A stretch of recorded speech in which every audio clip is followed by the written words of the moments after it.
Swimming deep in the ocean, meet Finley the dolphin.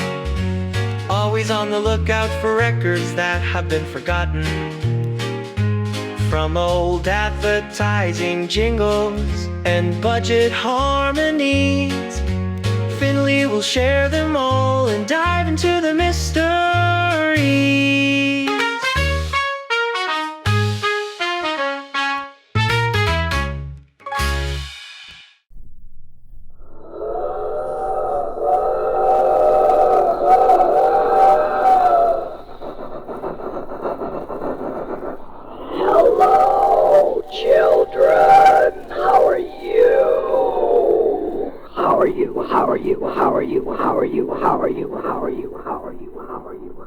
This is the story of a little engine by the name of Chug-Chug. Chug-Chug was a very pretty little engine with a great big brass light on top of his head that could shine out in front of him for miles and miles. Chug-Chug had a beautiful shiny black smokestack that looked just like a wonderful tall silk hat, and being very polite, Chug-Chug would lift his smokestack hat to the ladies and the mayor and the engine master because he thought it was a pretty nice thing to do. Chug-Chug had pretty red, silver, and gold trimmings, and 3 great big gold bands around his shiny black boiler tummy. But, in addition to all these things, Chug-Chug could talk. Hello, children. This is Chug-Chug. I can talk, I can talk, I can talk, I can talk, I can talk, I can talk, I can talk, I can talk. Chug-Chug lived in a roundhouse with a lot of other great big engines. Chug-Chug was always getting into trouble because of his one great weakness. He loved peppermint candy. Now, it's all right to like candy, but Chug-Chug would always eat too much of it, and he would end up with a tummy ache. One morning, when it was very noisy and busy in the roundhouse, someone made a very bad mistake and fed Chug-Chug nothing but peppermint candy instead of coal. That made Chug-Chug's boiler tummy very hot, and he went racing around the roundhouse trying to cool off and bumping into all the other engines. My, what a commotion he caused.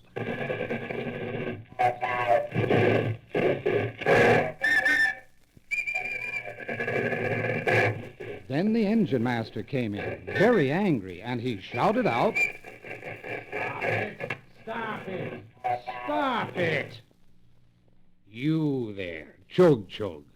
I can see you started all this. Well, me fine fellow, no more trips to Lollypop Town for you. From now on, you're hauling onions."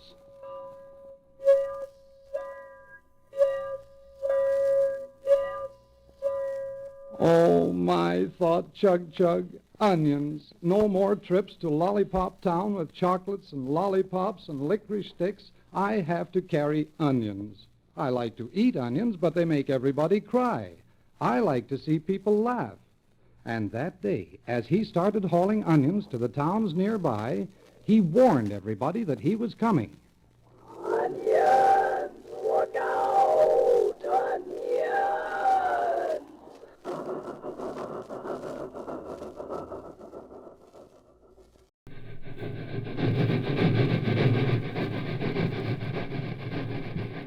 Chug-Chug was very unhappy in his new job because the onions made his headlight cry and he couldn't see where he was going.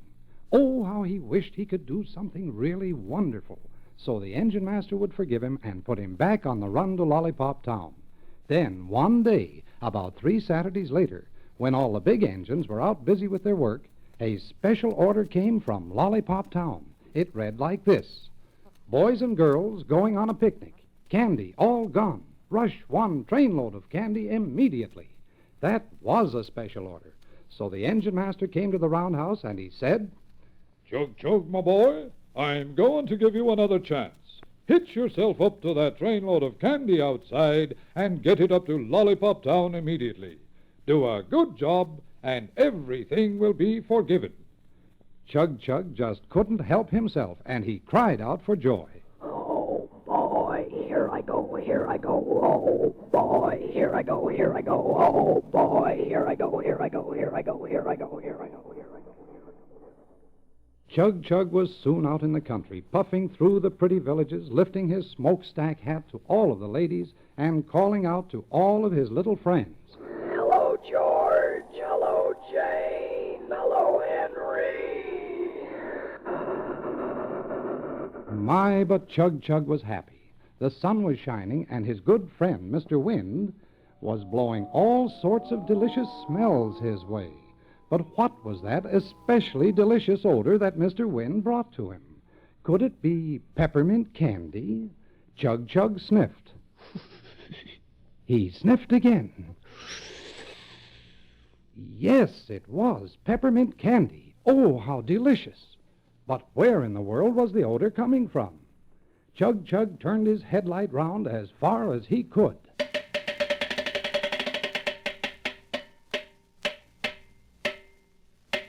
And there in the last car he saw the peppermint sticks. The last car on his train was full of them. Oh, how he wanted one. But then he thought, no, I must get to Lollypop Town. I will be good. I will be good. I will be good. I will be good. I will be good. I will be good. I will be good. I will be good. I will be good.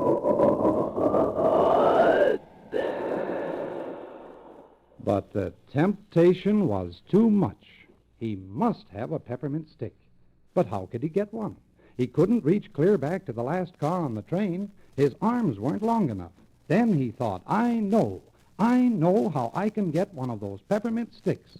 And he turned right off the track and went bumpety-bump out into an open field.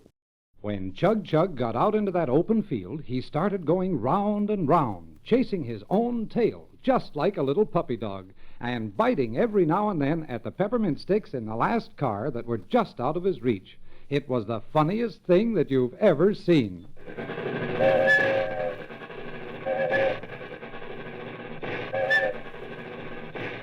He went round and round and round, faster and faster, snapping his teeth at the candy sticks. Then he made one final effort to reach the candy. He missed the candy, and he bit himself. Ouch, ouch, I bit myself. I bit myself, ouch, ouch. I bit myself, ouch, ouch. I bit myself. Chug-Chug had bitten his own tail. What a silly thing to do. Then he thought, oh my, I sure do hurt when I bite myself. Ouch. And it's all my own fault for trying to get the candy when I'm not supposed to take it. Why, that candy doesn't even belong to me. It belongs up in Lollypop Town to all the little boys and girls up there. I'd better get back on that track or I'm going to be late for the picnic. And he hurried back up on the track and started off once again for Lollypop Town. This time, thought Chug-Chug, I'm going straight to Lollypop Town and nothing will stop me. Nothing. But Chug-Chug didn't know what he was in for. You see, he was coming to the most dangerous place on the whole trip, the big bridge. Chug-Chug went faster and faster. He was having a difficult time of it because there had been a bad storm the night before, and the track was very slippery. But Chug-Chug just didn't care. He must get to Lollypop Town with that candy. Then, just as he was coming to the most dangerous place, Mr. Wind came rushing up against him, pushing at him, blowing him back, trying to stop him. And Mr. Wind said, Stop, Chug-Chug, stop. The bridge is out. The bridge is out. The big bridge had been washed away by the storm. Chug-Chug put on all of his brakes. Whoa, train, stop, stop. Whoa, train, stop, stop. Whoa, train, stop, stop. Whoa.